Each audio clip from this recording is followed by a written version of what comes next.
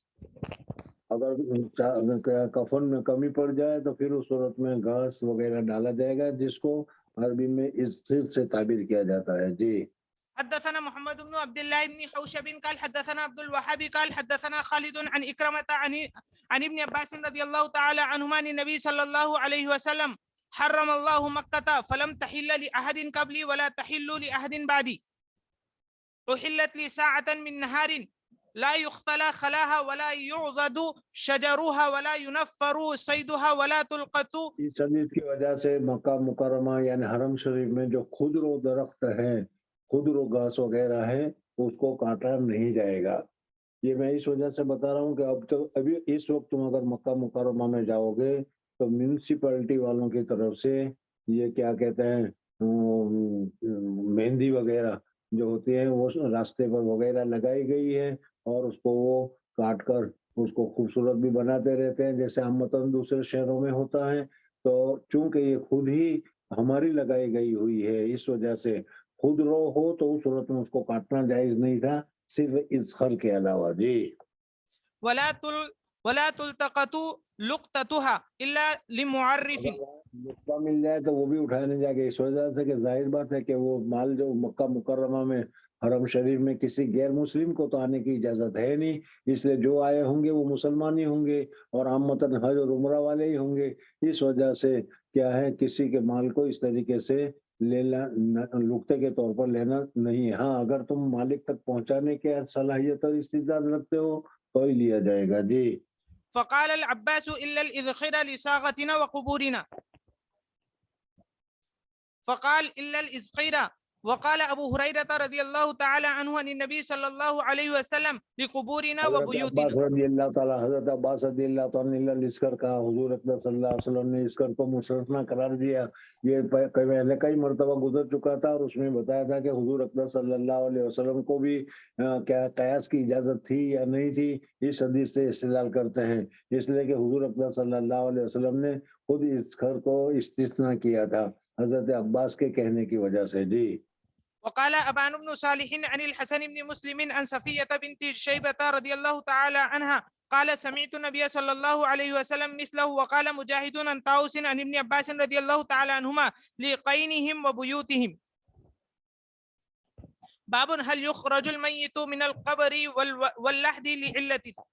میت کو ایک مرتبہ دفن کر دیا جائے تو پھر دفن کرنے کے بعد اس کو دوبارہ نکالنا، قبر کھود کر نکالنا جائز ہے کہ ناجائز ہے، اس مسئلے کو تمہارے سامنے ذکر کر رہے ہیں. لیکن ذرا اس میں تفصیل ہے.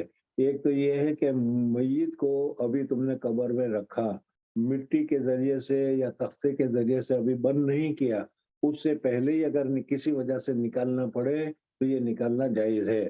عبداللہ ابن ابی کو قبر میں رکھا ہی تھا، اتنے میں وہ ان کے بیٹے حضور صلی اللہ علیہ وسلم کی خدمت میں آئے اور حضور اکبر صلی اللہ علیہ وسلم قبر پر پہنچے اور حضور اکبر صلی اللہ علیہ وسلم نے اپنا جبہ مبارک یا اپنے چادر مبارک اس کے کفن میں دی اور اس وجہ سے پھر اس کو کفن سے نکالا، قبر سے نکالا گیا.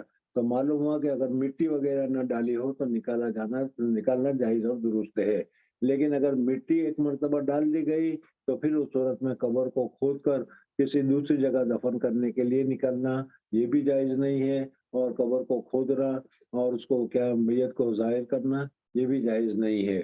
حضرت مولانا عبدالقادر رائے پوری رحمۃ اللہ تعالیٰ علیہ کے متعلق جس وقت کیا ہے ان کا انتقال ہو گیا تو اس وقت ان کے جنازے کو کیا ہے رکھ کر باہر سے مٹی کے ذریعے سے اس کو پور کر دیا گیا تھا، اور پھر مسئلہ چلا تھا کہ ان کو رائے پور لا کر دفن کرنا ہے، کر سکتے ہیں یا نہیں ہے، یا اس طریقے سے بہادر شاہ ظفر جو مغل کا سب سے آخری بادشاہ ہے اس کے متعلق بھی نقل کیا جاتا ہے کہ جو ان کے اشعار بھی مشہور ہے کہ 2 گز زمین بھی نہ ملی کوئے یار میں، ان کو ہندوستان میں دفن ہونا تھا لیکن ہندوستان کی جگہ پر رنگون میں ان کو دفن کر دیا گیا تھا، انگریزوں نے دفن کیا تھا۔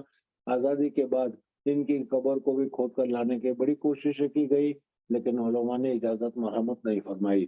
بہرحال مردے کو ایک مرتبہ دفن کر دیا جائے، پھر اس صورت میں بغیر ضرورت شدیدہ کے اس کو کھولنا جائز نہیں ہے۔ جی حدثنا علي بن عبد الله قال حدثنا سفيان قال عمرو سمعت جابر بن عبد الله قال أتى رسول الله صلى الله عليه وسلم عبد الله بن أبي بعدما أدخل حفرته فأمر به فأخرج فوضعه على ركبتيه ونفث فيه من ريقه وألبسه قميصه۔ صلی اللہ علیہ وسلم نے اپنا ریق مبارک تھوک بھی ابو عبداللہ ابن ابی کے منہ میں رکھا، لیکن کیا ہے چونکہ وہ اس میں نہ صلاحیت تھی نہ ایمان تھا، منافقوں کا سردار تھا، اس وجہ سے حضور اکرم صلی اللہ علیہ وسلم کی اتنی ساری متبرک چیزوں کے باوجود فائدہ نہیں ہوا، اور کیا ہے حضور صلی اللہ علیہ وسلم تو نماز بھی پڑھی اور پھر اس کے بعد اللہ تبارک و تعالیٰ نے فرما دیا کہ وَلَا تَقُمْ عَلَىٰ قَبْرِ أَحَدٍ مِّنْهُمْ۔ جی فاللہ اعلم وكان كسى عباسا قميصا۔ اب یہاں پر سوال یہ پیدا ہوتا ہے کہ جب حضور صلی اللہ علیہ وسلم کو معلوم تھا اور یہ تھا تو پھر یہ کرنے کی ضرورت کیا تھی؟ تو اس کے 2 جواب ہیں۔ ایک تو یہ کہ حضرت عباس رضی اللہ تعالیٰ عنہ کو غزوہ بدر کے موقع پر کرتے کی ضرورت پیش آئی۔ اب وہ عبداللہ ابن ابی لمبا آدمی تھا، اس لیے اس کا کرتا لمبا تھا، تو وہ کرتا اس نے حضرت عباس کو پہنایا تھا، وہ ایک احسان باقی رہ گیا تھا، اس وجہ سے اس کے احسان کا بدلہ اس کو دنیا ہی میں مل جائے، اس وجہ سے حضور اکرم صلی اللہ علیہ وسلم نے اپنا کرتا مبارک دیا تھا۔ جی وقال سفیان وقال ابو حارون وكان على رسول الله صلی اللہ علیہ وسلم قمیصان فقال له یا دوسرا جواب یہ ہے کہ ان کا بیٹا جو تھا وہ بہت نیک متقی اور پرہیزگار تھا، اور حضور اکرم صلی اللہ علیہ وسلم اس کی دلداری چاہتے تھے، اس وجہ سے اس کے کہنے کی وجہ سے حضور صلی اللہ علیہ وسلم نے اپنا کرتا مبارک دفن کے لیے دیا گیا۔ جی فقال له ابن عبد الله يا رسول الله البس ابي قميصك الذي يلي جلدك۔ قال سفيان فيرون ان النبي صلى الله عليه وسلم البس عبد الله قميصه مكافأة لما صنع۔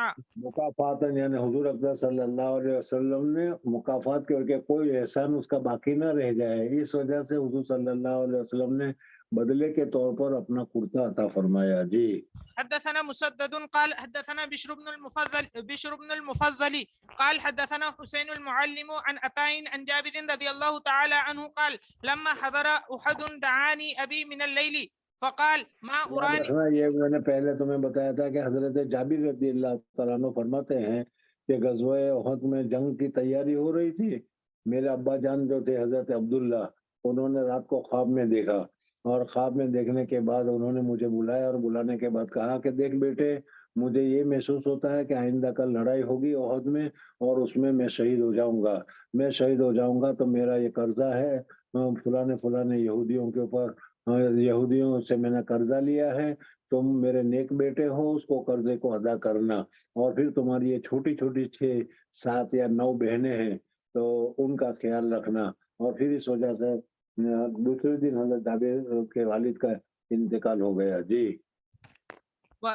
دعانی ابی من الليل فقال ما اراني الا مقتولا في اول من يقتل من ارانی الا نہیں دیکھتا ہوں میں مگر میں مقتول ہوں، یعنی مجھے یہ معلوم ہو گیا ہے کہ اب میں شہید ہونے والا ہوں۔ جی من اصحاب النبي صلى الله عليه وسلم واني لا اترك بعد اعز علي منك غير نفس رسول الله صلى الله عليه وسلم۔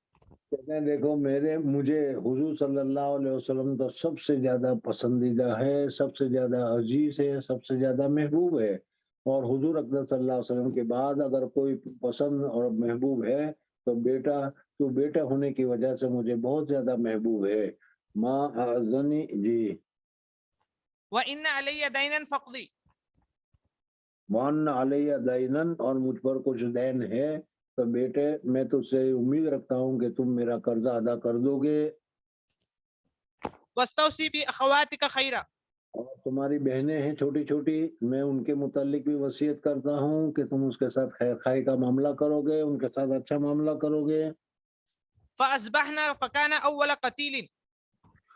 بس اب رات کو تو باپ بیٹے کی یہ بات ہوئی اور پھر جب صبح ہوئی اور صبح میں جب جنگ ہوئی تو سب سے پہلے حضرت عبداللہ رضی اللہ تعالیٰ عنہ شہید ہوئے جی فدفنت معه آخر في قبره ثم لم تطب نفسي أن أتركه مع آخر فاستخرجت. یعنی میرے والد کو دوسرے کے ساتھ دفن کر دیا گیا لیکن چونکہ مجھے پسند نہیں تھا اچھا نہیں لگ رہا تھا کہ میرے والد کسی دوسرے کے ساتھ قبر میں شریک ہو ان کی مستقلاً قبر ہونی چاہیے اس لیے میں چاہتا تھا کہ ان کی الگ قبر ہو جی ثم لم تطب نفسي أن أتركه مع آخر فاستخرجته بعد 6 أشهر فإذا هو كيوم وضعته هنية غير أذنه. ہاں ان کے کان کے پاس کچھ جرا سا تھا باقی پورا بدن صحیح سالم تھا ابھی انتقال ہوا ہو ابھی دفن کیے گئے ہو ایسے محسوس ہوئے جی حدثنا علي بن عبد الله قال حدثنا سعيد بن عامر عن شعبة عن ابن أبي نجيح عن عطاء عن جابر رضي الله تعالى عنه قال دفن مع أبي رجل فلم تتم نفسي حتى أخرجته فجعلته في قبري على حدة. باب اللحد والشق في القبر. شک میں نے جس کی صندوقی کہا تھا لحد اور شک قبر کی دو قسمیں ہے اور حضور صلی اللہ علیہ وسلم کو لحد میں دفن کیا گیا تھا اس وجہ سے لحد کو مسنون اور افضل قرار دیا گیا لیکن جہاں زمین مضبوط ہو وہاں لحد کام آئے گی لیکن جہاں زمین کی مٹی مضبوط نہ ہو تو اگر درمیان سے کوریدنے جاؤ گے تو پھر وہ دب جائے گی گر جائے گی تو ایسے وقت میں صندوقی اچھی ہے جی حدثنا عبدان قال أخبرنا عبد الله قال أخبرنا الليث بن سعد قال حدثني ابن شهاب عن عبد الرحمن بن كعب بن مالك عن جابر بن عبد الله رضي الله تعالى عنهما قال كان النبي صلى الله عليه وسلم يجمع بين الرجلين من قتل أحد ثم يقول أيهم أكثر أخذا للقرآن فإذا أشير له إلى أحدهما قدمه في اللحد فقال أنا شهيد على هؤلاء يوم القيامة فأمر بدفنهم بدمائهم ولم يغسلهم. باب اذا اسلم الصبي فمات هل يصلي عليه وهل يعرض على الصبي الاسلام. اگر کوئی بچہ نابالغ ہو اور وہ مسلمان ہو جائے تو پھر اس صورت میں اس نابالغ کے اسلام کا اعتبار کیا جائے گا یا نابالغ کے اسلام کا اعتبار نہیں کیا جائے گا نابالغ ابھی کامل عقل نہیں ہوا ہے اس وجہ سے لیکن اگر وہ مسلمان ہو جائے تو اس کا اسلام قبول کیا جائے گا اور اس کو مسلمان سمجھ کر مسلمانوں کے ساتھ اس کے ساتھ معاملہ کیا جائے گا جی قال الحسن وشريح وابراهيم وقتادة اذا اسلم احدهما فالولد مع المسلم. یعنی یہ دوسری شکل ہے کہ اگر ماں باپ غیر مسلم تھے اور پھر ان میں سے ایک مسلمان ہو گیا تو پھر الولد تابعون افضل دینین ماں باپ کے دینوں میں سے جو دین افضل ہوگا اس کا تابع قرار دیا جائے گا اس وجہ سے اگر وہ ماں یا باپ مسلمان ہو گیا تو اس کے ساتھ اس کے نابالغ بچے بھی مسلمان قرار دیے جائیں گے اگر باپ مسلمان ہو گیا ہے تو پھر اس صورت میں باپ کا دین سب سے اعلیٰ ہے دین اسلام اس وجہ سے ان بچوں کو بھی مسلمان قرار دیا جائے گا جی وكان ابن عباس مع امه من المستضعفين ولم يكن مع ابيه على دين قومه وقال الاسلام يعلو ولا يعلى. حدثنا عبدان قال اخبرنا عبد الله عن يونس عن الزهري قال اخبرني سالم بن عبد الله ان ابن عمر اخبره ان عمر انطلق مع النبي صلى الله عليه وسلم في رهط قبل ابن سياد حتى وجدوه يلعب مع الصبيان عند اتم بني مغالطة.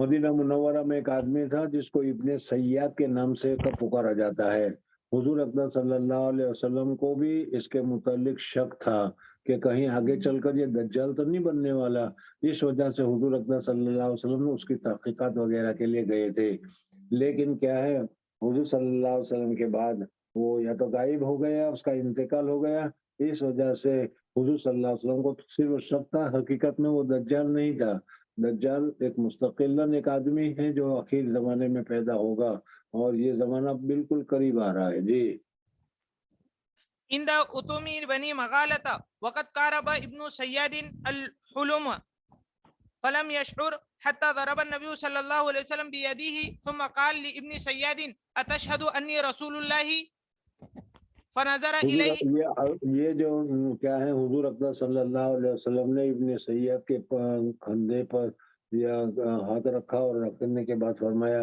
تو وہ قریب البلوغ تھا، اس وجہ سے اس کے کہنے کا اعتبار کیا جائے گا، وہ کہے گا کہ میں مسلمان ہوں تو وہ مسلمان قرار دیا جائے گا، غیر مسلم ہوں تو غیر مسلم قرار دیا جائے گا. جی. فنظر إليه ابن سياد فقال أشهد أنك رسول الأميين. فقال ابن سياد للنبي صلى الله عليه وسلم أتشهد أني رسول الله؟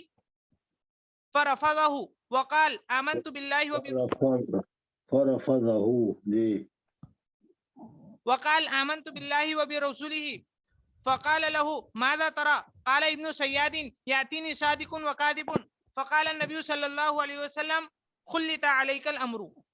ہاں، یعنی تمہارے پر معاملہ مخلوط کر دیا گیا ہے، صحیح اور غلط خبر بھی فرشتوں کی طرف سے، اللہ تبارک و تعالیٰ کی طرف سے تمہیں الہام کیا جاتا ہے اور شیطان بھی تمہیں الہام کرتا ہے. جی. ثم قال له النبي صلى الله عليه وسلم إني قد خبأت لك خبيئة. اچھا چلو میں اپنے دل میں کچھ سوچ رہا ہوں، تم مجھے جواب دو کہ میں نے کیا سوچا. اور حضور صلی اللہ علیہ وسلم نے سورہ دخان کو سوچا، اس نے کہا کہ کچھ دکھ معلوم ہوتا ہے، یعنی پورا دخان اس کو معلوم نہیں ہوا، صرف کچھ حصہ معلوم ہوا، اس پر اس نے کہا کہ دکھ ہے تمہاری. جی. فقال ابن سياد هو الدخ. فقال اخسأ فلن تعدوا قدرك. فقال عمر دعني يا رسول الله اضرب عنقه. حضرت عمر فاروق رضی اللہ تعالیٰ عنہ بھی ساتھ میں تھے. حضرت عمر فاروق رضی اللہ تعالیٰ نے کہا کہ یا رسول اللہ صلی اللہ علیہ وسلم مجھے اجازت دے دو میں اس کا گلا کاٹ دوں تاکہ معاملہ ہی ختم ہو جائے. حضور اقدس صلی اللہ علیہ وسلم نے فرمایا کہ عمر اگر یہ دجال ہے جیسا کہ کیا ہے آئندہ آنے والا ہے اور وہ آئے گا، اگر وہ یہ ہے تو اس کو دجال کو قتل کرنے کا تو حضرت عیسیٰ علیہ السلام کے نصیب میں لکھا ہوا ہے، حضرت عیسیٰ علیہ السلام اس کو قتل کریں گے، اس لیے تم قتل نہیں کر سکتے. اور اگر تم نے قتل کر دیا تو معلوم ہوا کہ وہ دجال نہیں ہے، پھر دجال نہیں ہے تو اس کو قتل کرنے کی کیا ضرورت ہے. جی. فقال النبي صلى الله عليه آگے تفصیل آئے گی تمہارے سامنے کہ مدینہ منورہ میں ایک آدمی تھا یہودیوں میں، اس میں کچھ اس قسم کے علامات اور نشانیاں تھی جس کی وجہ سے یہ معلوم ہوتا تھا کہ آگے چل کر یہ دجال ہوگا. حضور اقدس صلی اللہ علیہ وسلم کو بھی شبہ تھا، اس وجہ سے اس کی تحقیق کے لیے حضور اقدس صلی اللہ علیہ وسلم ایک دو مرتبہ گئے بھی، لیکن کیا ہے تحقیق پوری طریقے سے تحقیق نہیں ہو سکی اور پتہ نہیں چل سکا. اور پھر اس صورت میں اب وہ غائب ہو گیا. اب غائب ہو گیا تو وہی آگے چل کر دجال بنے گا یا کیا ہے یہ معلوم نہیں. یا دوسرا یہ ہے کہ ہو سکتا ہے وہ جس کے متعلق ابن سیاد جن کے متعلق خطرہ تھا، یوں کہتے ہیں کہ وہ بعد میں مسلمان بھی ہوا اور مسلمان ہو کر مکہ مکرمہ میں بھی گیا، حج بھی کیا، عمرہ بھی کیا. اس وجہ سے وہ دجال نہیں تھا بلکہ دجال کی کچھ تھوڑی سی صفات تھی، اس صفات کی وجہ سے حضور صلی اللہ علیہ وسلم یہ سمجھے تھے کہ آگے چل کر یہ دجال ہوگا. جی. وقال النبي صلى الله عليه وسلم ان يكن هو فلن تسلط عليه وان لم يكن اگر وہ وہی ہے حضرت کیا ہے دجالی ہے تو یہ تم اس کے اوپر مسلط نہیں ہو سکتے، اس کے لیے تو حضرت عیسیٰ علیہ السلام اس کو قتل کریں گے. جی. فإن لم يكن هو فلا خير لك في قتله. اور اگر وہ نہیں ہے یعنی دجال نہیں ہے تو پھر اس کو قتل کرنے سے فائدہ کیا ہے. وقال سالم سمعت ابن عمر يقول ثم انطلق بعد ذلك رسول الله صلى الله عليه وسلم وأبي بن كعب إلى النخل التي فيها ابن سياد وهو يختل أن يسمع من ابن سياد شيئا قبل أن يراه ابن سياد. فرآه النبي صلى الله عليه وسلم وهو مستجع في قطيفة له فيها رمزة أو زمرة. قطیفہ ہے تو چادر اوڑے ہوئے ہیں اور چادر اوڑھ کر وہ لیٹا ہوا اس طریقے سے وہ کچھ کہہ رہا ہے، بول رہا ہے، لیکن کیا کہہ رہا ہے وہ حضور صلی اللہ علیہ وسلم سننے کے لیے گئے، اس کی والدہ نے اس کو اطلاع کر دی اس لیے پتہ نہیں چلا. جی.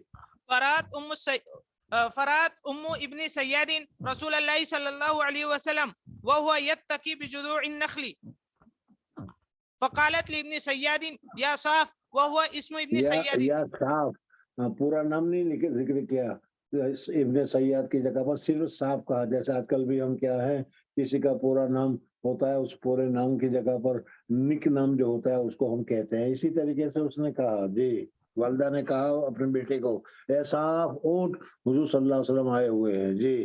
هذا محمد فصار ابن سیاد فقال النبی صلی اللہ علیہ وسلم لو ترکته حضور صلی بینا. اللہ علیہ وسلم نے فرمایا کہ اگر اس کی اماں چھوڑے رکھتی تو ہم چپکے سے جا کر دیکھ لیتے سن لیتے تھے وہ کیا بکواس کر رہا ہے کیا گنگنا رہا ہے. اس سے ہمیں پتا چلتا کہ یہ کیا شیطانی حرکات کیا ہے اور کس قسم کا ہے اس میں اس کے اوپر اثر ہے جی.